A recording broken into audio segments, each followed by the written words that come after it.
Hello, loved ones. It's Marlene of Love Marlene 411, and welcome to this week's episode of the Sip and Chat, where we podcast about topics that will help our mind, our body, and our spirit.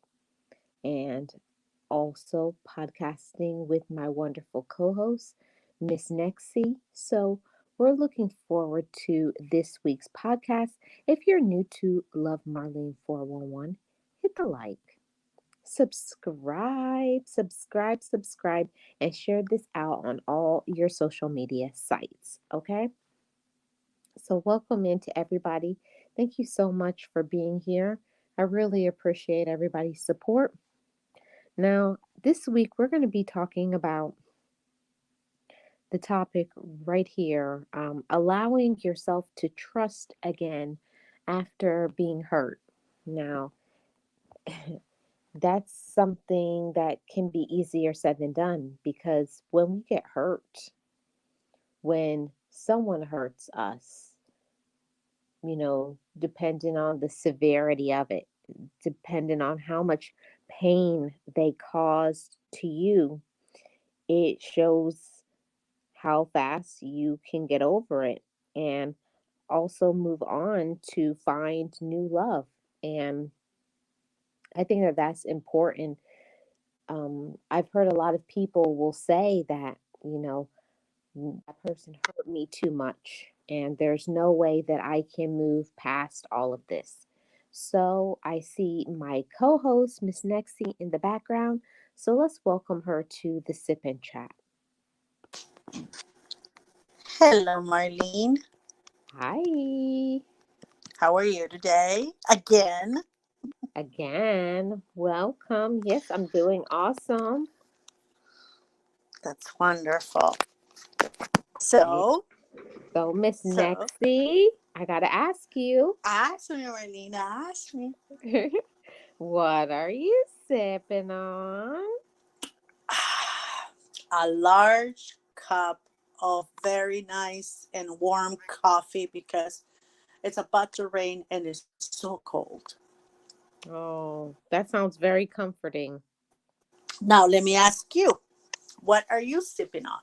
Oh, you're gonna say super duper weird, and you're gonna say that doesn't count as a drink, but it's gonna be have to count because that's what I have. I have a cup of a tomato basil soup with some crumbled cheese in it. I know that's not a drink. Oh, I know that's not a drink, it's but delicious. It's a drink now. It's a it's a drink drink now. now. Yeah. Yeah, because it's kind of cold. I think it's cold everywhere now. It's even cold in Florida. So, yeah. Marlene, I told you the other day, it snowed, a little Yeah. bit over there. Yeah. So the weather is crazy, it's officially crazy weather. Yeah. It's officially crazy weather. So, everybody out there, to all my loved ones, keep warm, be safe, and be protected out on the roads, the icy roads, the wet roads from rain, from whatever your weather conditions, take care. And also a word of caution that, it's also cold season and all of that. So, protect yourself and your loved ones. So, Hmm. Miss Nexie, we're going to get into this topic today. We're talking about allowing yourself to trust again after being hurt. That's that's a very intense topic, but let's do this. Yeah, let's do this. So, first, I have to start off by saying that it does. It takes time to move past the hurt. For it depends on what was the situation behind the hurt. Was it that they disappointed you? Was this person uh, lying to you? Was this person cheating on you? What was it? Or did this person put their hands on you?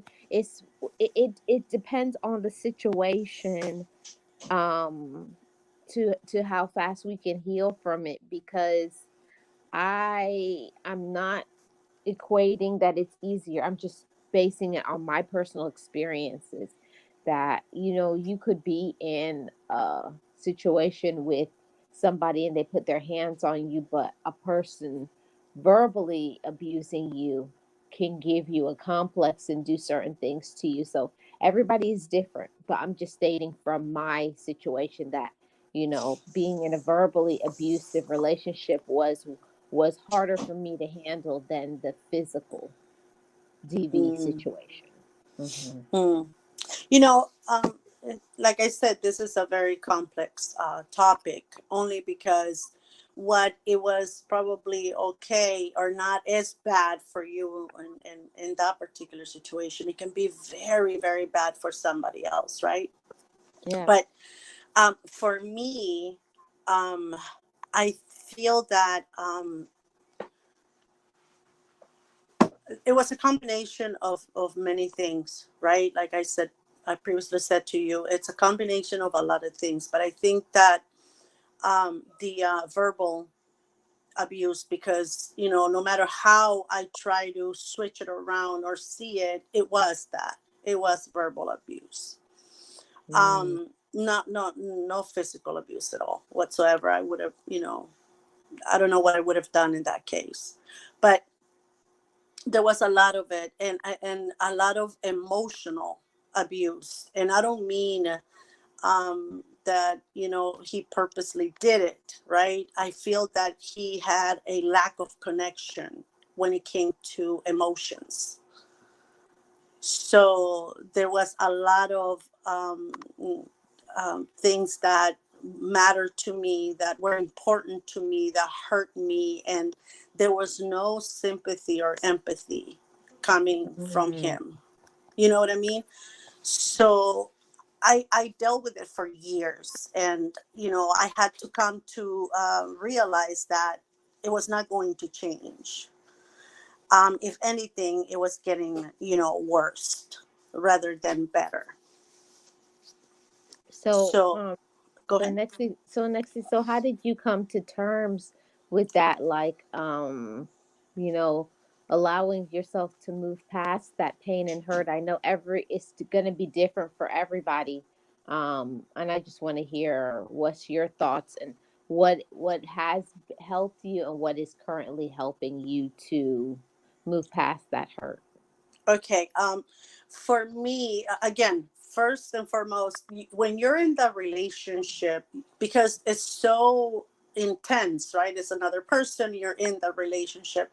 I didn't know exactly what was going on, like what type of abuse it was. I knew it was verbal. Yeah, that was obvious, right? I didn't Mm-hmm. know about the emotional part of it. I didn't feel that there was until I started myself. I went back to counseling. I Mm-hmm. went back to it because I was, going crazy in my head, like, because it ended, right? But at the same time, I had to understand what I did wrong. I mean, or, why did I allow this to go wrong? Because I was putting all the blame on me.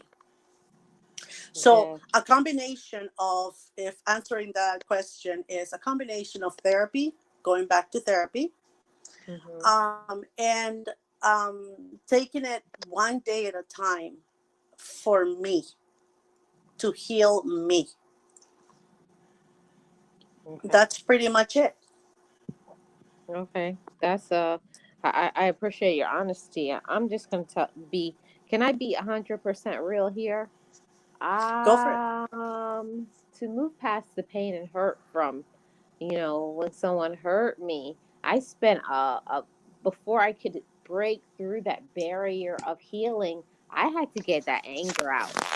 And like I've said before, I've been a person that I always had a problem controlling my anger. I used to always get into fights. I've always been that sort of aggressive person. So, um, I had, being mad, throwing clothes around, screaming. That's how got my stuff out before, going to therapy. I couldn't be like people that I knew around me. like just walking around like I was doing great and I wasn't, you know, Hmm. couldn't do that. Um, yeah, go ahead. No. I was gonna say, you see, I don't suffer from that. I'm not an angry person. I don't go crazy on people. Like, I'm not. I'm very chill. I'm very calm.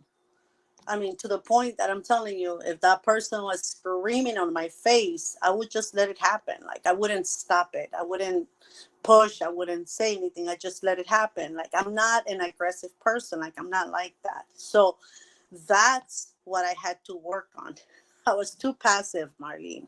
I think Oh, that's what it was. So getting through that, I was upset. And yes, there is, it's like a grief. It's like you're grieving, right? Because it's the death of a relationship. So you go through the mhm, same process of grief, and you get upset, you get mad. But I think that I was more mad at me for allowing that to happen for so many years without putting my foot down and saying, no, this is not going to happen. I mean, I did make it to the point where I said, listen, if you're going to go off and do that, let's do it in our bedroom. Please don't allow our children to witness, what you mhm. turn into when you're upset. So that I did accomplish, to see, what, I need to talk to you. Let's go to the room.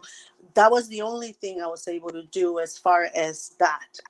But again, it was something new because I didn't grow up like that. My father wasn't like that. He wasn't verbally abusive to us. My dad was very calm. Mhm. A person that, instead of yelling at you to get a point across, he will sit you down and talk to you for hours. Mhm. So I didn't come from that. He did come from that. Okay. So, I was upset. Yes, I was upset at myself for allowing this person to disrespect me this way, for allowing this person to talk to me this way, for allowing this person to get right on my face and say horrible things like that. Yes, I was mad, but at myself, not at him. Okay. Yeah. I can say, coming from where I came from, my parents were completely opposite. My dad was I could call him I think I'm very much like my dad, that I'm a person that I can be very calm, but also if you stir up, like what you call, I'm a tornado. uh, it's like, oh yeah, I'm very pleasant and calm and everything, but once you stir me up, I'm like, I think you should leave me alone. This is not a good idea. I warn people, and people don't believe me because of my calmness, what I can do. But I'm like, I'm telling you, I'm Or that sweet warning little you. voice. Yeah, the sweet little voice. Okay. I was like, last warning.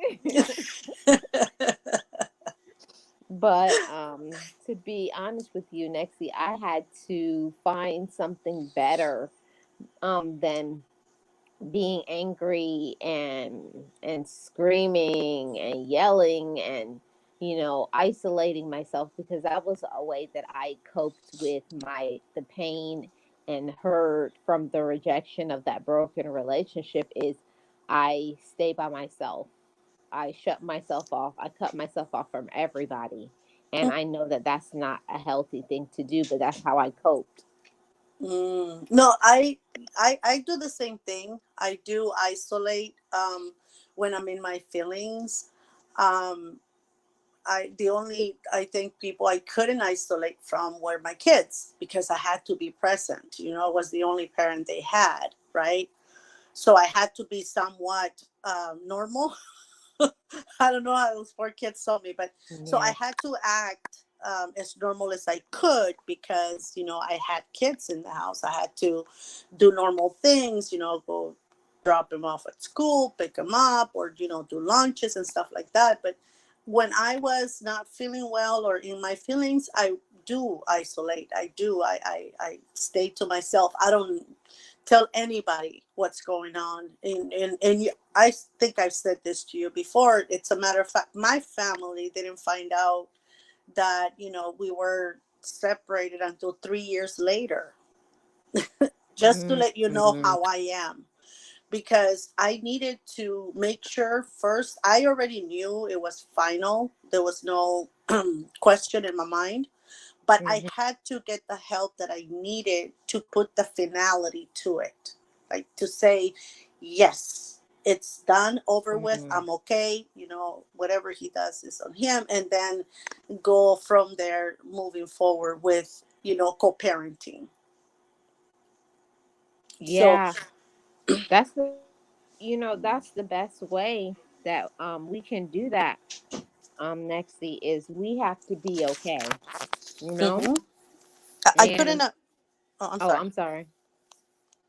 No, I was gonna say I couldn't afford to not be okay and traumatize my children. I couldn't afford to um, scare my kids to the point where they don't want to get married. Mm-hmm. You know what I mean? And even go moving forward, Marlene, my strategies and the moves that I have made are to show my children that a separation or a divorce can be as amicable and as happy as a marriage. Mm-hmm. You know what I That, mean? I that's don't good. like him. I don't. It doesn't mean that I'm gonna go out have lunch with him and he's my best friend, but in a sense, he is my friend because he's the father of my children. So imagine all the turmoil I was going through because of what happened. You're the only person that really knows what happened. Nobody else, not even my family, knows what happened. You're the only person that I've told what happened, right? Mm-hmm. So, and the kids know because unfortunately, if one kid knows, then the rest of them know because they talk to each other. Right.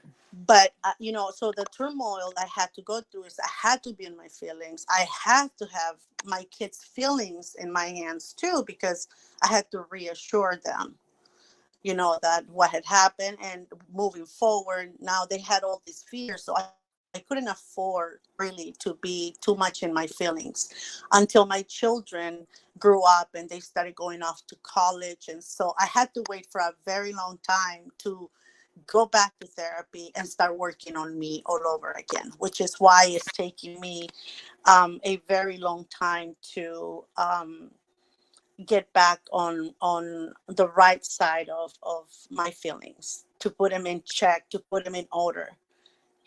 So because we've been separated for like 15 years now, but I still had teenagers in my house, right? So Mhm. you know what I mean. So it's a process that it took a long time, but I had to go back to therapy. I'm a very level-headed person. I most of the time I don't think with my heart per se or react like that. I think before I do anything, no matter how and how much pain I am. I still always think before because I have the kids. Mhm. Yeah, I think that's something important, and I think for myself, because I don't know if it's just like the last child syndrome, but I always have tended to put everybody above myself. And Mm. people say, "Oh, that's good," but it's not.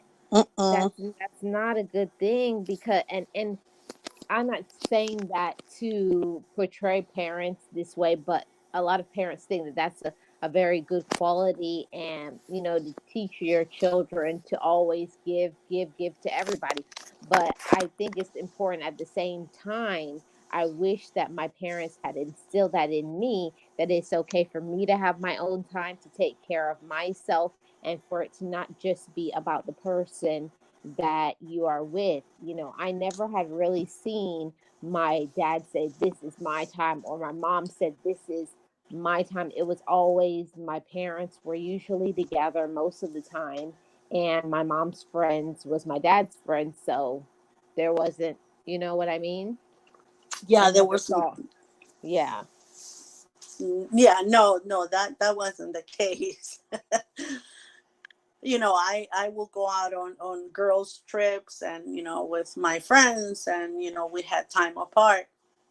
But you're right on that part of that. A lot of people will tell you that's a good thing that you put somebody else first before you, but you cannot put it at the expense of you, Mhm. because that's what I tell my kids. You can put others first, but not at your expense, meaning you have to take care of you first, that you're okay, and then put your friend next to you and see what's going on, because otherwise it's not healthy either. But in this case, because I had teenagers, that were looking at everything that was happening, that was going on, and I had to make sure that even have more control. And that does a number on you, Martin, because sometimes all you want to do is scream, right? But you have to Mhm. stop yourself, because there's other people in the house that need you to be the sane one. Yeah. Yeah. You have to think about, one of the things that I learned after the breakup is you realize how toxic you have been, to your own self. I know that we always talk about the person that maybe you were with was toxic, but sometimes we develop toxic behaviors from individuals, and we come so far, we get so involved in it, so immersed in the toxicity that we don't even realize, like, that's not healthy, that's not right to be doing that, like not eating at certain periods of time, not eating enough or not getting your breaks, not taking care of your personal care, not doing a lot of things because you were involved in is making everybody around you happy, that you weren't putting anything into yourself, and that's a very dangerous slippery slope, to go down a rabbit hole of only caring for others is not a good thing. Yeah, it's tiresome, and it's emotionally draining if you think about it, because you're not thinking of you. But sometimes, like I said to you before, verbal abuse, I knew that was happening. The one that hit me like a ton of bricks is the emotional abuse. That's Mm. the part that I was like, what? Oh, so now you see that it was all his fault? I told you. And he said, no, no, no, that's your fault. Yeah, what did you allow? Yeah. You know what, Marlene? Get out of here. Have you been talking to my therapist? Because, Mm. No, yeah, we're we not must going to have go. had the same therapist because that's what my therapist told me.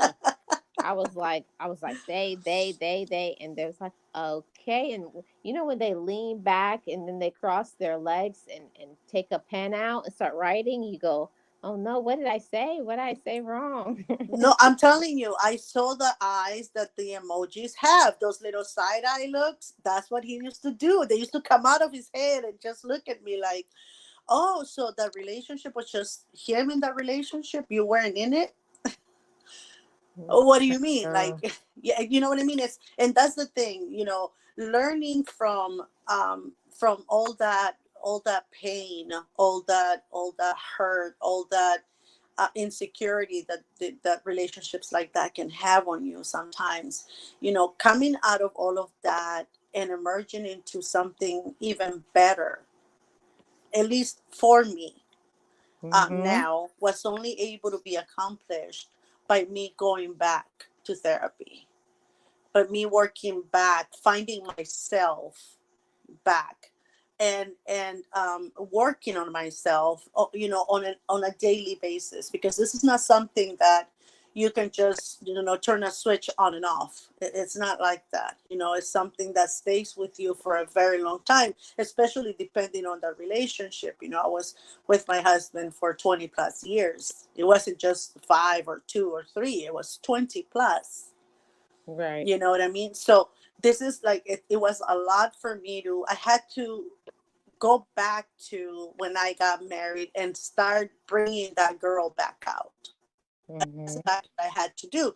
So, it was a lot of therapy again, and a lot of me voicing more my likes and dislikes was what I was gonna allow to now moving forward tolerate, and was what was not going to accept. Right. I think you definitely get into, you know, bringing up your old dreams that maybe you had extinguished, or things that you like to do. You always wind up going back to who you are at the core of yourself. Because we get apart from what we should do, or what we want to do, or what we like to do, because in relationships it's hard to keep yourself balanced, with life and working and this and that and everything, plus being in a relationship. That sometimes one of the worst things is we neglect ourselves. But I'm gonna tell you something my therapist said. When you're in a good relationship, in a very good relationship, you're balanced. The person's support is already there. You don't have to be asking for it. You don't have to, bring it up over and over and over again. Those are the good, relationships that some people have. Because some people say, "Oh, I'm in a great relationship," and Mm. then you see that one is giving in more, that this one is voicing out more, the other one is just staying quiet. That's not a great relationship. You Well, know what let I me mean? let me say something, Nexie. A lot of times now, let me just say this. Move your toes out the way, everybody. I'm Hold gonna on, hold step on. on Oh, some toes. oh. Move your toes out the way. Um, a lot of times we'll say that the relationship is good because you may be with somebody who will do a lot of things for you, or they won't bring up your flaws or things that you need to work on. So we think that's a good relationship because that person allows you to be comfortable in your lack of personal growth. Yeah, they allow you to do whatever you want. They allow you to be toxic or immature sometimes, and that on itself is not good. That's why, for me, is a good relationship is when I see that two people are trying to work out on something, to make it come together on, even if you sometimes have to go back and forth, disagreeing, until you finally agree on a middle ground. That's a healthy relationship. It's like family, right? A family that if you see that dad moved left, all of the kids move left, and the wife moved left too, and you're like, what happens if we separate them? So a family like that is not normal. A family dynamic that you can fight and do this, do that, and then go back and laugh like nothing happened, or argue and be okay. In an hour or so later, you're talking about it and laughing and or working on the problem. That's a so-called normal family. That's a good, healthy family. Because it doesn't mean we're not going to argue. There should be arguments. Of course, there's two people trying to live together in a one place, right? So there will be arguments. Now, how the level of arguments and how far a person takes them, that's the difference. Because argument means you can talk to each other. No, I'm not going to do that. No, I don't like that color. But you said, yeah, but I don't. Now I don't like it. I can do this. I can do that. That's an argument. I don't mean disrespect. That's the difference. Yeah, that's a big difference. So let me just say this, that just because someone hurts you doesn't mean the new person will hurt you too. Mm, Um, and that was something that I had to get over, walking around on eggshells, or it's like almost waiting for the other shoe to fall, you know, mm-hmm. okay, when they're going to do this. So when we do that, we're always in expectation. We're waiting for something to go wrong so that we can make an escape. You're throwing it out to the universe so it can happen. And that way you don't have to be accountable for this person. And I get it. I get it. You know, I don't I knew when, when we were married, when we got married, I knew that regardless of what happened going forward, that I will not remarried again, right? That I will not, if anything happened, lost my husband or, separation or whatever. I knew that I had it already in my mind that I was not going to go remarry anyone or date anyone. That I had already said that to myself. But what I had to do, because I wasn't even allowing my male friends around, right? Or, coworkers sometimes that work with me to, hey, we're going to go out to eat. You want to come? I wasn't even going there. I was so scared. I was so done. So I had to work on myself for that, because nobody, no male has to pay what somebody else did to me. Yeah. So I had to work on myself to be okay to allow, other males in my family and at work or whatever to be around me without me thinking that something bad is going to happen. I think I Yes. have Yes. PTSD. That's Yeah. that's one of my therapists said that I think you're suffering from PTSD. It's better Yeah. now, but Yeah, and I'm glad that you came to the realization.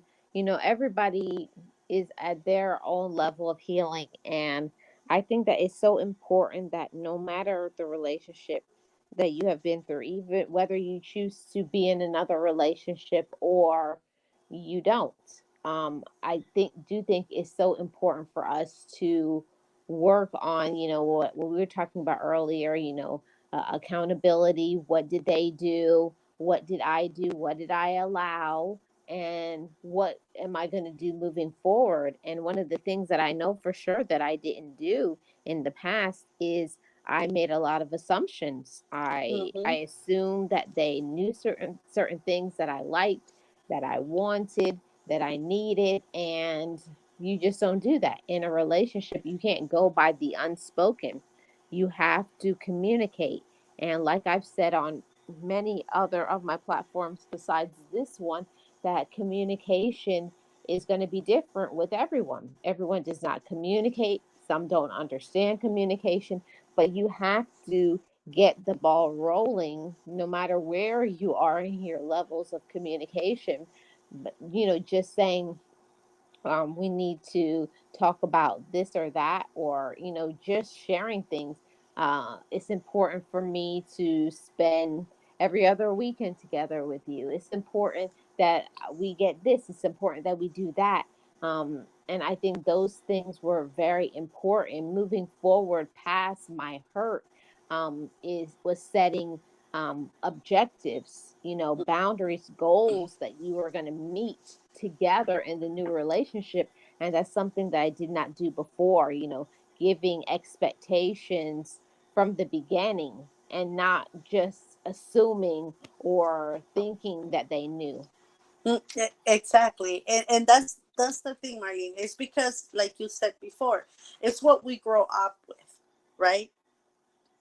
You go with like your parents. They moved with each other. They didn't go this way or she went that way. It was always together. So for you, that's how your relationship was going to be.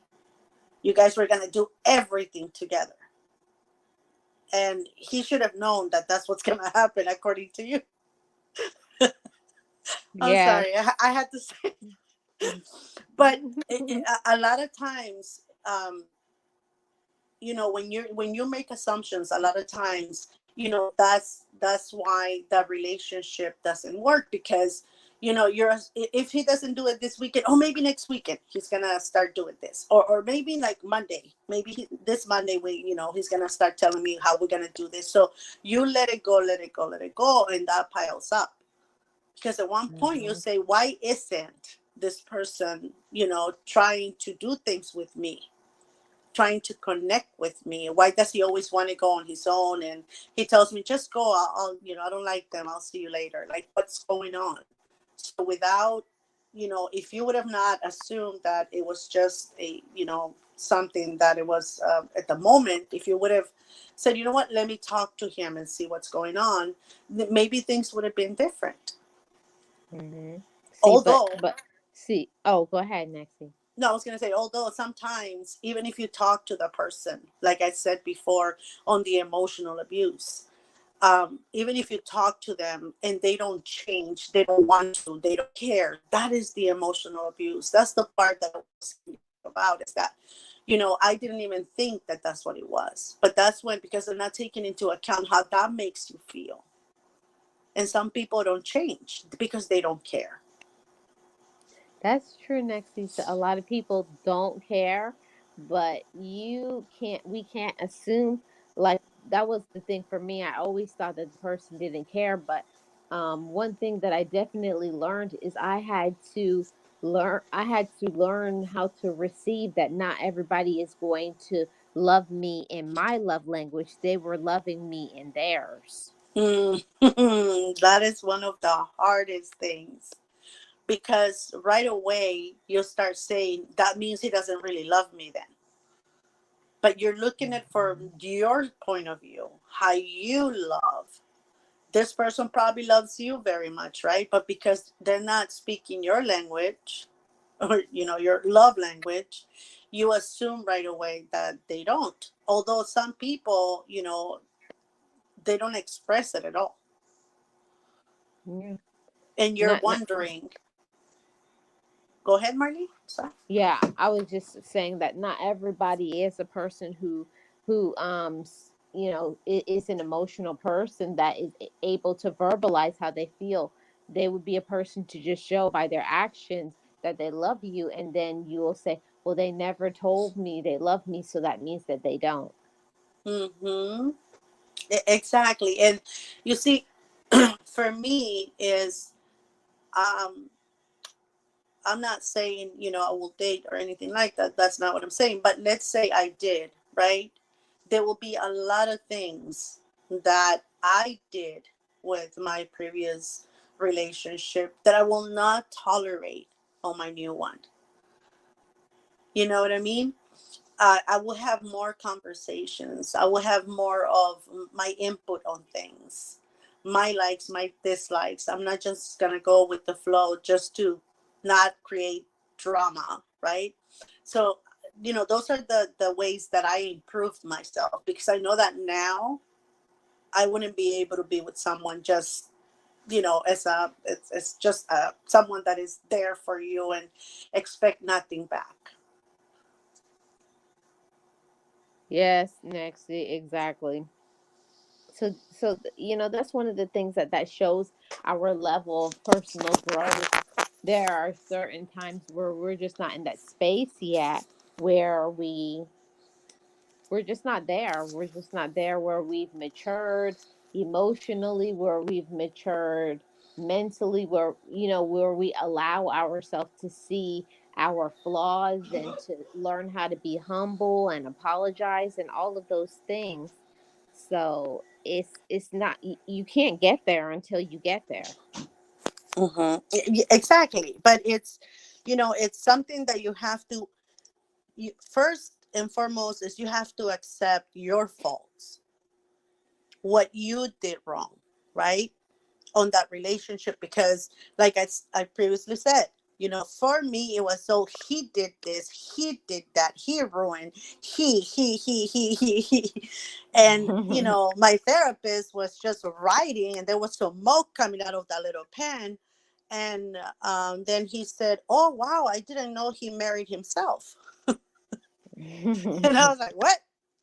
And then that's when he asked me the $1 million question, what did you do for the relationship to get to where it is today? And I was like, what?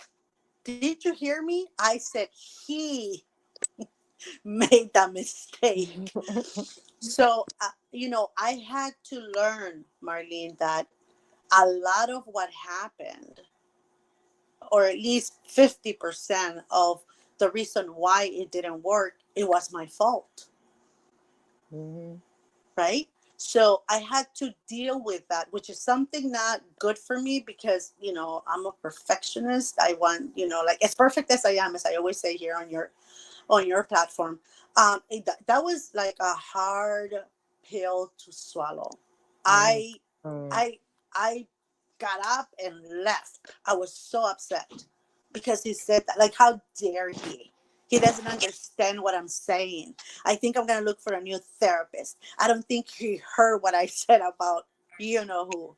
And so once I calm myself down, I understood exactly what he was asking me.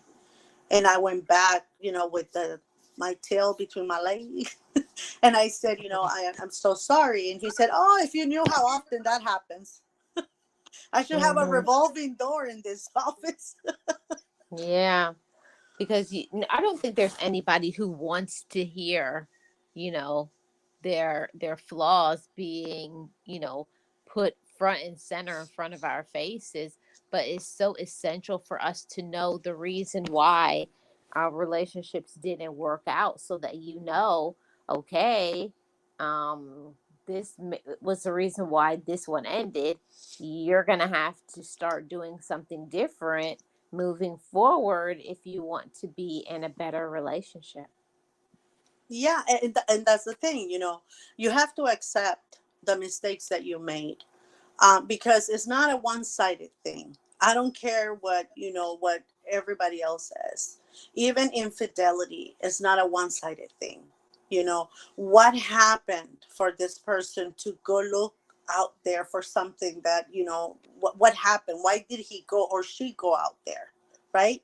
It's a two-way street. It's two in the relationship. There must be something that you were not doing or that happened that make this person go outside and look for this.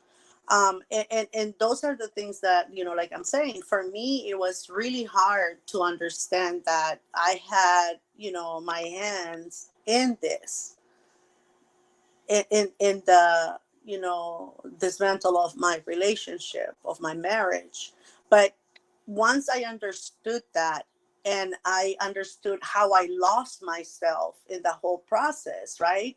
Because I got married very young. So, I didn't really know who I was anyway, right? So, Hmm. once I understood that that had happened, that's when, going through therapy and going through everything, because feeling my emotions, I had a hard time doing that. I didn't want to go there. I'll do it tomorrow. I'll do it next week, and I had to be in my emotions in order for me to heal. Because, like I said, moving forward, you don't want to be, passing the buck to the next person that comes in your life. You don't want this person to pay for somebody else's mistakes. Right. And that's perfect, because it leads to the next point. For when we are looking and searching for a new relationship, we can't judge. Don't compare or judge based on what you have been through. And that's so tough to do, because we're creatures of habit. Mm-hmm. We are. We think, oh, how this person did is what this one can do, but every single person is different. And as long as we've worked on ourselves, we won't repeat a cycle of toxic behaviors. But when we haven't worked on ourselves and we haven't accepted what we did, and maybe some of the things that we didn't do right, we're definitely going to repeat that cycle. And I'm not being saying it to seem negative. I'm saying it because it's the truth. If you don't make any changes to yourself and then just jump from the one that didn't work to a new one, most likely we're going to be selecting somebody just like our ex. Mm-hmm. Exactly. And then once again, it's not going to work out because he will do the one thing that this other used to do, and then that's it, it ends. And we have to give ourselves time to heal, time to acknowledge our faults too, time to say, what, going forward, this and this and this and this and this, and I have a list of things that I will not allow. And I only have one because I like making lists. I like writing things down. And so, you have to make your list. You have to prepare yourself, and cleanse yourself of the previous relationship before you can move forward, so that it has a better chance of working out than if you just jump from one relationship to the next. And I But will say, oh, I'm mhm. sorry, Nexus. No, no, go ahead, Marie, go ahead. I was just gonna add that it's so essential that when things didn't work out and you broke up, that you take a mandatory break. I feel like that's something that should be like a law. Mm. I wish that too. I wish it was a law because it doesn't help you. And I understand the reason why people do it is because when you finally break free from somebody who hurt you, you naturally want to just be like, oh yeah, I still got it, you know.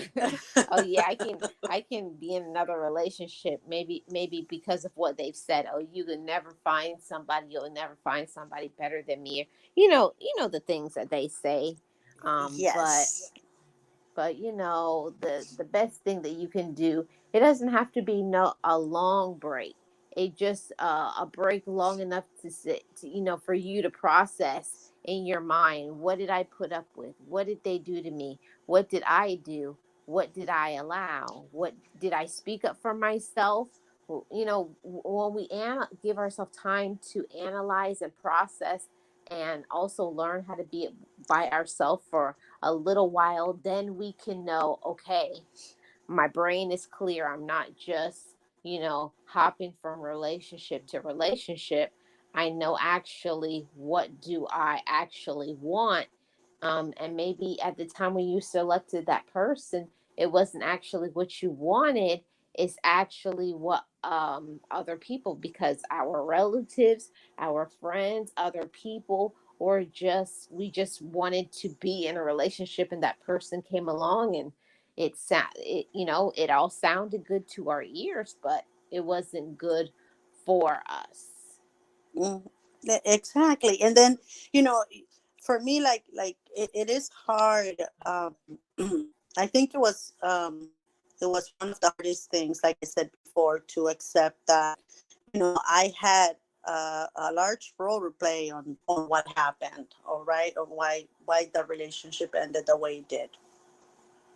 But I was woman enough to do so, not in the beginning, but then I mustered the strength to say, you know what, he is right.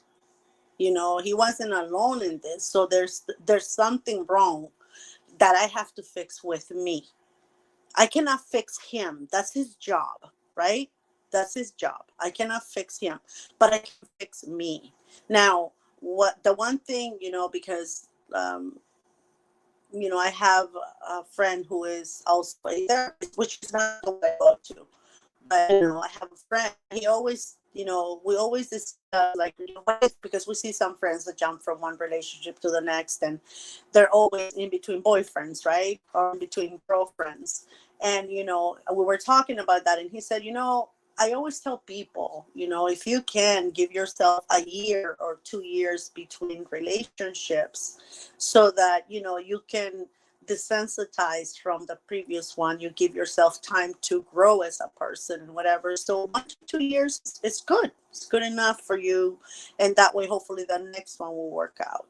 But jumping from one to the next, you don't even know what what what you're all about now in this new relationship, because you're going to continue to repeat the same patterns as the previous ones.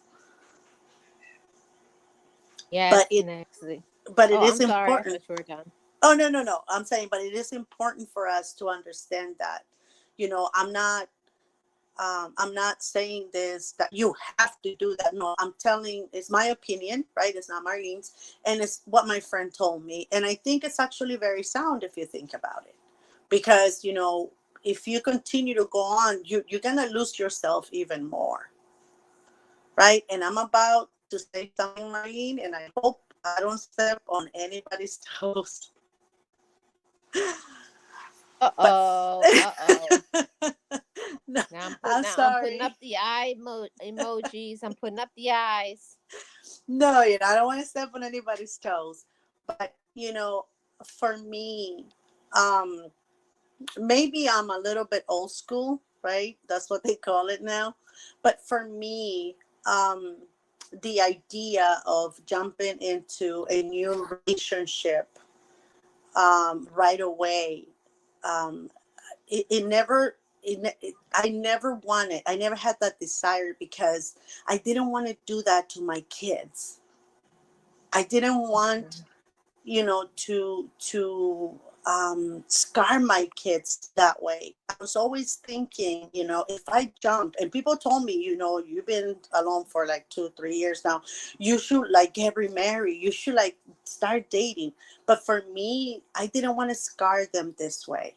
I didn't want to lose the focus I had on my kids, to make sure that what happened didn't affect them as much as I've seen other children affected by their parents' divorce, and then they get remarried and the poor kids get lost. I didn't want anyone to take that time away from me, to help my children heal. So when people do that, I sometimes shake my head because I'm thinking, you're just thinking about you. And this again is my opinion, not Marlene's, nobody else. And I don't mean this with any disrespect, but for me, it's like, you're not focusing on the most important part of you, which is your kids. And Yeah. but then again, that was me. That was me. Yeah. I didn't Yeah, want to go but to that.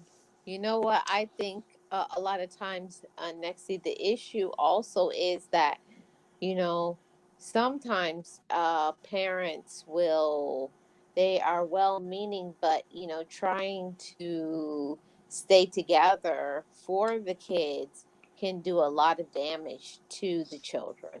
No, yeah, I am 100% with you on that. Yes, it can hurt the kids even more. But I feel that jumping into the next relationship right away after leaving the previous one can actually damage them pretty much the same way. That's how I feel. Yeah, yeah. I agree with Nexi on that one for sure. That take a little break, and even things like when you have children, or even if you have somebody you're responsible, like maybe other relatives living with you in the home. If you have other people around you that are involved in that relationship, like their life will be directly affected by the decisions that you make. Have you Mhm. asked them, how would you feel if we broke up? How would you feel? How would this make you feel? And it's funny sometimes to like, please do it. Like, please leave them. Like, we've been waiting. And other Yeah. times, like, no, why? Try to work it out. So, you know, it depends. You never know what people around you that are directly involved feel about it. Yes, it's important what you think because, you're the one that has to deal with them. But you also have to take into account the people that you're close to, how it will affect them as well. Exactly. The people that depend on you, at least momentarily, on the feelings, on your feelings, right? On you providing for them, on you having the ability to give them a peaceful home, after a separation or a breakup or a divorce, whatever the case is. And that's like I said, for me, that was the most important thing. It wasn't for me to go out there and date and get, because a lot of people, I think they do it because they're afraid of staying alone, of being alone, and they're afraid to feel the way they're feeling. So getting somebody else can mask those feelings at the moment, but eventually that is going to resurface and you're going to have to deal with it, right? So for me, I will look at my kids and say, no, I can't do that. I cannot do that to them.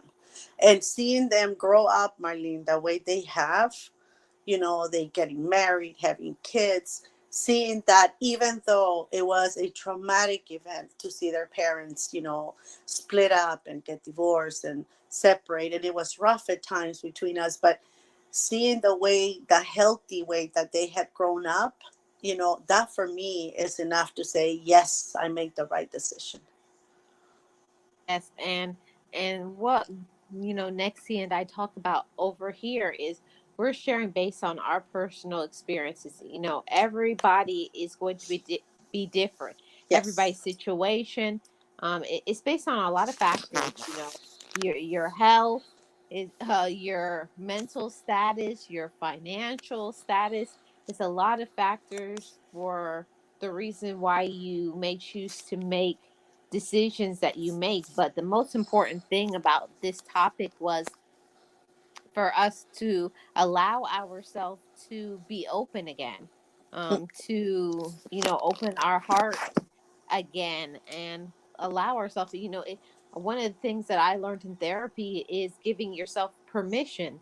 I think before that time period, there's no way I could give myself permission to trust again. I had to give myself that permission. It's okay. You can trust somebody again. You can move on. You can let go of that, because it's one of those things that if you don't let go of all that pain and all that hurt, there's no way you can allow yourself to be open up to to to love, to a new relationship, to whatever it is that you want in the future. When you hold on to the negativity, it's like you are I don't know, it's like you're holding yourself in the same position, like you can't Mm-hmm. move You're standing forward. still. You're standing Right. still in the same hurt, in the same bitterness, and in the same position. And yes, you have to. Marlene, is a parent. You learned that Mhm. firsthand. You have to give yourself permission to be happy again. You need to, even like when you're in so much pain because of, the breakup, you need to give yourself sometimes permission to breathe again, smile again, enjoy, a good comedy, a good movie, give yourself permission to go out there and have a nice lunch with someone. So those things, as amazing as it sounds, yes, you do have to give yourself permission for those things, because when you go through a breakup, it's not something, especially because you go into the marriage with great expectations, hopes of a forever, right? Mhm. You go with those expectations, so this wasn't in your plan. So going into, so all this does a number on you, and you don't trust people anymore, and you don't want to open up. But in order for you to work yourself to the point where you can trust others, open up with friends and family, be happy again, you need to work on yourself. Mhm. And That's like for you said, sure. give yourself permission to be healthy again. Hmm. Like also giving yourself the permission to say my life is different now. I did that for a long time. Still trying to pretend like I was operating as a couple. I was like, girl, you better get yourself together. You are doing this by yourself. I have nothing to do. There is no more us. Exactly. Again, when you're getting that phone and calling the office, and oh my god, no, I'm sorry, what am I doing? Because a report card came over. What your first thing you want to do is, oh, we got the report, you want me to, you tell you the grades, and I'm like, what am I doing? This is not, us anymore. We'll talk about this next time we see each other, but I don't have to call like I used to before, excited that we got the report cards and they're good grades and this and that. So a lot of the things that you did as a couple, um you have to remind yourself, right, from time to time, that yeah, I'm all alone now. Who Yeah. do I ask? I go to the mirror. Nexie, you have permission to do this. And I have to say this too, that after a breakup, it's not, there's no shade. I'm not making fun of anybody, but for me, from leaving the relationship, it allowed me to realize how far I had become from my relationship with God. um I don't know, I don't even know how to really say this, but it's like when you're in a relationship, you're looking to that person as the, you go to them for everything, and not on purpose, but a lot of times you weren't going to God and saying, hey, this is going on, what should I do, what should we do, that, that what is it, that third chord, Mm-hmm. in your relationship, as it should be, but we get away from that sometimes. So after the breakup, you realize, man, my spiritual relationship with God is not what it's supposed to be. So for me, I'm not speaking for next year or anybody else, but for me, I had to realize that I needed to get back to closeness with God. And I believe that that's one of the things that I'm not willing to compromise moving forward. Mm-hmm. Yeah, no, I never, I was always one with God. And I think that, after what happened and what I have been through, it's the only reason why I'm still sane because I always put it on his hands. But, I'm going to change the subject a little bit, Marlene, because I've heard somewhere else, I think in a couple of other shows, I've heard some people, they have said that, not to linger over or signing of papers on a divorce or whatever, and I find that sometimes people, you don't know, because my family has asked me that a couple of times as well. You guys haven't yet, why? And what people don't understand that it's a process. you know it's a process. Is Sometimes it takes one person longer than the other, because you're coming to terms with what just happened. It's a finality of a relationship that started in a good, beautiful place. And, sometimes just putting your signature there makes it a final thing. So it's a Yep. process that people have to take it easy, get there and sign it. You do it when you're ready. The second thing is that there are financial things that have to be processed and for the process to follow, right? It's easy Exactly. sometimes for people to question, or why haven't you, or but people don't know what's going on behind closed doors. Only the two people that are in the process of separation and divorce know and understand what it is that it's going to happen and when it's going to happen. And that's the one thing I appreciate very much, on my husband, or soon to be my ex-husband, is that he has given me the time I need to process what's happening, what's going on. And we both agreed, at one point we are going to do it, but you know what, we're going to take this one step at a time. When you tell me I'm ready, let's start the process. We can start the process and we will sign when we do. So everything, the same way a marriage took a process to make 20 years, is the same process that is going to start to get out of it. And I don't like when people say things like that, because they don't know Yeah. the arrangements you have. They don't know that there's financial things that need to be liquidated, that need to be transferred. You know what I mean? There's a lot of things that go on in a Hmm. relationship that has, of means, right? So a lot of times when people ask me, not yet, oh my God, I just roll my eyes and shake my head like, be quiet. They don't need to know. You don't need to explain. It's between you two, and that's all it matters. And I do believe, Nexie, that's the reason why so many of us don't tell anybody about a breakup or a separation, because you don't need to get everybody's opinion on what you should do in your relationship. Exactly. And you, again, it's a process. And I'm very grateful that, he's not rushing me. He's not pushing me to do certain things. We're talking about certain terms. We're trying to come to terms with who's going to get what. And the thing is that even though maybe in the marriage he wasn't this person, he's now this person in the finality of our marriage, and I Mm-hmm. appreciate that very much. So we have to, in order for me to heal, Marlene, completely heal and not pass the buck to somebody else that comes along maybe in the future. I'm not saying I wasn't open to it, but talking to somebody that keeps on telling me that I should be, I'm going to say no names. Don't worry, Marlene, I won't say your name here.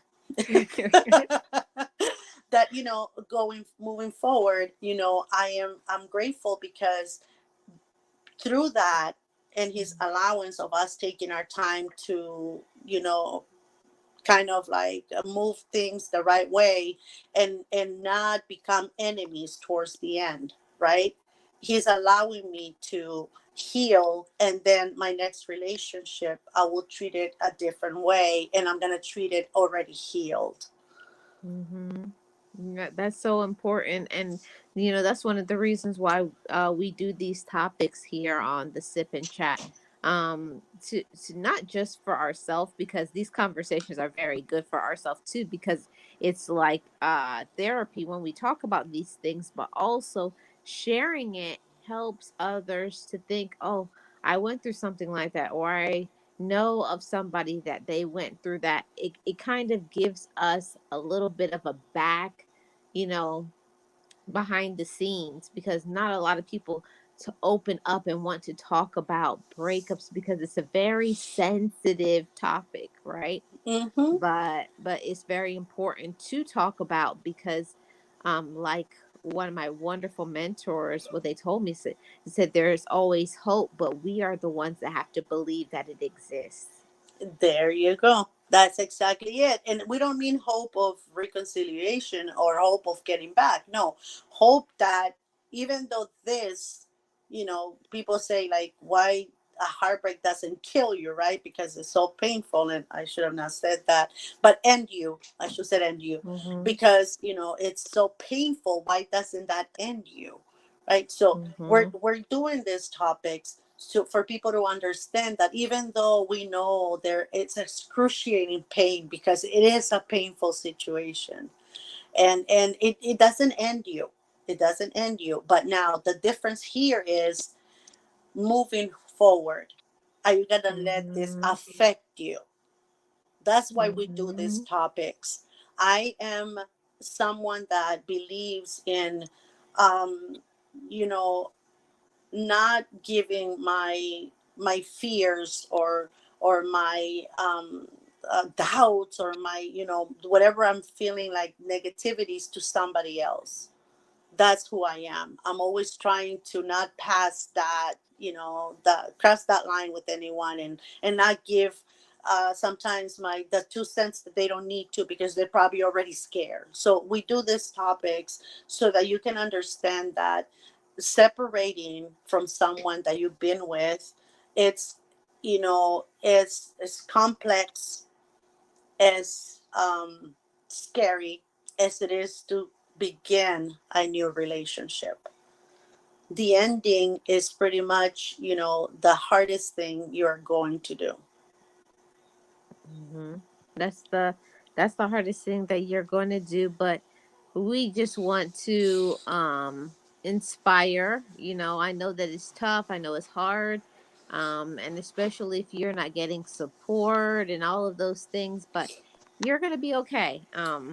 I think that's one of the things that I'm very grateful that I was surrounded with a lot of people that helped me when I was going through that. They surrounded me with love, and you would be surprised. People will, it's not the people that you thought that are the ones that support you I through was it. about to say that, Marlene. Let's Yeah. remember that when we mean support, we don't mean your girlfriends that are always telling you, Mm-mm. let's go to his house. That's it.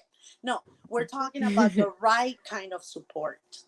the Mm-hmm. support that is going to allow you to see the light at the end of a very, very dark tunnel in your Mm-hmm. life. You know, you have to surround yourself with the right people, or you're going to get deeper into whatever it is that you're in. And you're right, Marlene, the people that I got support from weren't even the people that I was expecting. The Mm-hmm. people that gave me the biggest support ever were people that I will normally say hi bye to. Yeah. And You know what those I are the mean? ones. And those are the Ex- ones. and those are the Mm-hmm. ones that are here. And now, moving forward, you know, if I ever, like I said, it's not there yet, but if I ever will do this, I'm gonna enter a new relationship with great hope.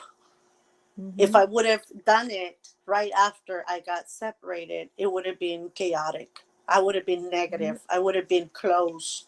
I would have not been able to trust. I would have not been able to love at the rate that I can love now. Exactly. And I can say, by taking my time as well, it helped me to process not only the attitude that I had in the relationship, but allowing myself to have a better one so that I won't be like, oh, it wasn't me, it wasn't this, it wasn't that.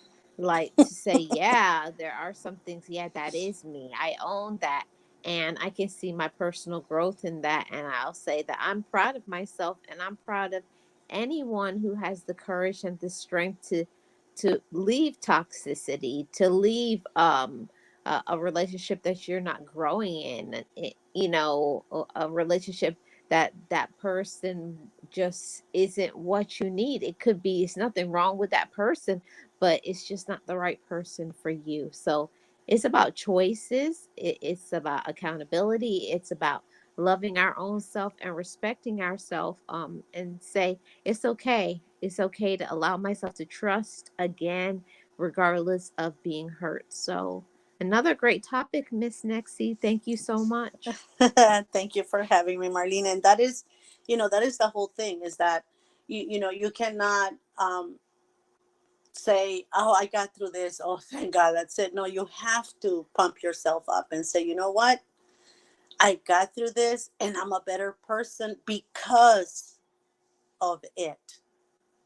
Hmm. It makes you grow as an individual, as a human being. It makes you a better woman, a better mom, a better mate, a better everything, a better friend sometimes, that you have come from that pain to elevate yourself to this new stage in your life. So whatever happens, as long as you work on yourself and you surround yourself with the right kind of people, it will be a better version of you. Exactly. I couldn't agree more. Thank you so much for joining me today, Miss Nexie, Thank for you the for sip having and me. chat. Yes, and thank you everyone who was here live or in the replay. I really appreciate everybody. And if you're new to Love Marlene 411, subscribe to this channel, share this out, and to all my replayers, leave a comment in the comment section below. I really do appreciate each and every one of you. I'll see you, loved ones, on the next one, along with my wonderful co host, Miss Nexie. Thank you, Marlene. And thank you, everybody, for coming over. And I hope this helps at least one person out there that is, going through something right now. I hope that we can help at least one person out there. And thank you for having me, Marlene. It's always a pleasure to be here. Always a pleasure, Miss Nexie. Thank you, guys. See you next week. See you next week. Bye, everybody. Bye, everybody.